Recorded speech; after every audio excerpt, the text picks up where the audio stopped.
आज के इस कार्यक्रम में उपस्थित तमाम हमारे विद्यार्थी और अपने वैचारिकी से अपनी उपस्थिति दर्ज कराने वाले तमाम सज्जन विद्वान लोग और हमारे सहयोगी प्रोफेसर पिंटू जी, मैं हमेशा इस तरह के कार्यक्रम में बोलने से बचता हूं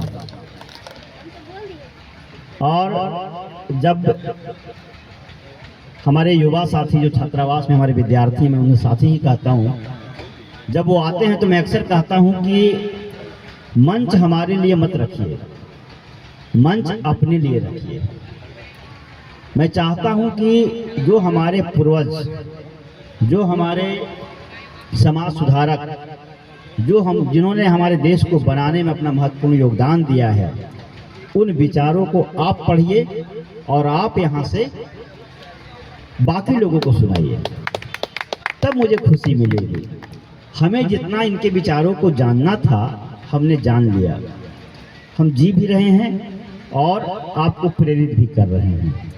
तो आज के इस कार्यक्रम में सबसे पहले महापुरुष विचार मंच के जो भी सदस्य हैं, जो भी स्थापक हैं या जिनके भी दिलो दिमाग में इस तरह की बातें आई, मैं उसको सलाम करता हूँ। आप सबको मैं बधाई देता हूँ, शुभकामनाएं देता हूँ।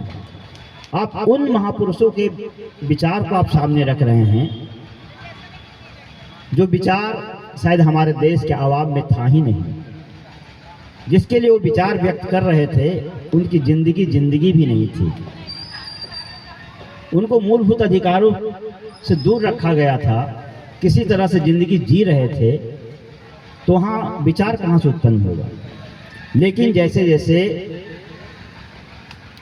जो शिक्षा का प्रसार बढ़ा, चाहे वो किसी भी वर्ग के हों, किसी भी जाति के हों, उस समाज के दर्द को समझा, जाना, तो उसके हित में, उसके हक में अपने विचार रखें। और जो हमारे उस समाज से पढ़कर ज्ञान और अनुभव अर्जित करके जो हमारे बीच आए, उन्होंने तो खैर अपना जीवना अनुभूति ही रख दिया।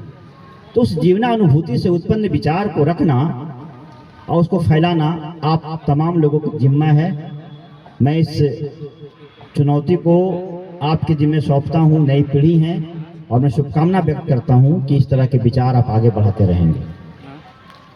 आज जो माहौल है, हम बार बार कहते हैं कि हम क्रांति के गीत गाएंगे, हम समाज में क्रांति लाएंगे, और क्रांति करने वाले लोग बहुत हैं। और बिहार की धरती की अगर हम बात करें तो बिहार की धरती तो क्रांतिकारियों की धरती रही है।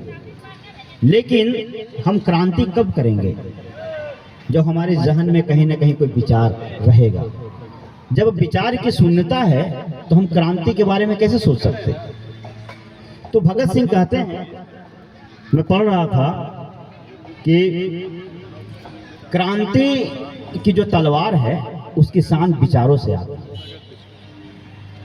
तो आप क्रांति करना चाहते तो हैं, लेकिन आपके पास विचार नहीं है। अब विचार क्यों नहीं है? क्योंकि आप अपने पूर्वजों को, अपने समाज को, अपने जो जिस पर अत्याचार हो रहा है उससे कोई ताल्लुकात नहीं रखते। तो ये जरूरी है कि जो इर्द गिर्द जितनी समस्याएं आपको दिख रही है, उन समस्याओं से जुड़ें। जो लोग बेसहारा लोग हैं, जो सामाजिक न्याय के नाम पर ठगे जा रहे हैं, जिनके साथ अत्याचार हो रहा है, चाहे वो दलित हो, पिछड़ा हो, महिला हो, किसी भी जाति धर्म का हो, आप उनको समझिए, उनसे संवाद स्थापित करिए और अपने अंदर एक विचार पैदा करिए। तब क्रांति शायद कुछ रंग ला सके। लेकिन लोग क्या करते हैं कि विचार कुछ नहीं है और क्रांति करने के लिए निकल जाते हैं। तो ऐसे क्रांति का कोई मतलब नहीं बनता। इसीलिए हम लोग कहते हैं कि आपने जिस मंच को बनाया है, उस मंच में पहले विचार का बीज रोपिए। जब बीज रोप लेंगे तो वृक्ष बनेगा। तो देश के और तमाम विश्वविद्यालयों को देखिए, वहाँ विचारों की लड़ाई है। मैं भी जब आ रहा था तो किसी ने मजाक में कहा कि मगध विश्वविद्यालय के बच्चे वैचारिकी मंच पे नहीं आते, जहाँ विचारधारा की बात होती वहाँ नहीं होते। वहीं अगर खाने पीने की व्यवस्था कर दीजिए तो वहाँ तुरंत पहुँच जाते हैं। तो हमने कहा कि बाकी के विश्वविद्यालयों में ही अंतर है कि लोग खाना पीना छोड़कर विचारधारा के मंच पे पहुंच जाते हैं। ये वहाँ की क्वालिटी है। जेएनयू, डीयू, इलाहाबाद, जहाँ जिस भी विश्वविद्यालय का नाम ले लीजिए, वहाँ अपना खाना छोड़कर विचार की मंच पे जाना पसंद करते हैं। लेकिन यहाँ के लोग क्या करते हैं, विचारधारा जाए तेल लेने, चलो पहले खाना पीना खा के हम सोते हैं।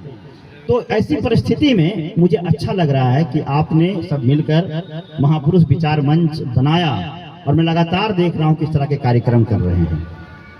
और इस तरह के कार्यक्रम करना कोई आसान काम नहीं है, और खास करके आज के युग में जहाँ सब लोग सरेंडर कर रहे हों, वहाँ आप अपने विचारों की उठाने की बेड़ा उठा रहे हैं। यह क्रांतिकारी कदम है, आपको मैं बधाई देता हूँ। भगत सिंह पर बात मैं ज़्यादा नहीं करूँगा क्योंकि आप लोग बहुत चीज़ बोल चुके हैं, है ना। सिर्फ मैं इतना कहूँगा कि माफी वीर तो बिल्कुल नहीं थे, ना ही वो चाहते थे कि हम जल्दी फांसी पे लटकें। उनको भी बहुत चीज़ करना था, उनको बहुत लंबा रास्ता तय करना था, लेकिन दुर्भाग्य है कि पहले कदम पर वो अंग्रेजों के शिकार हो गए।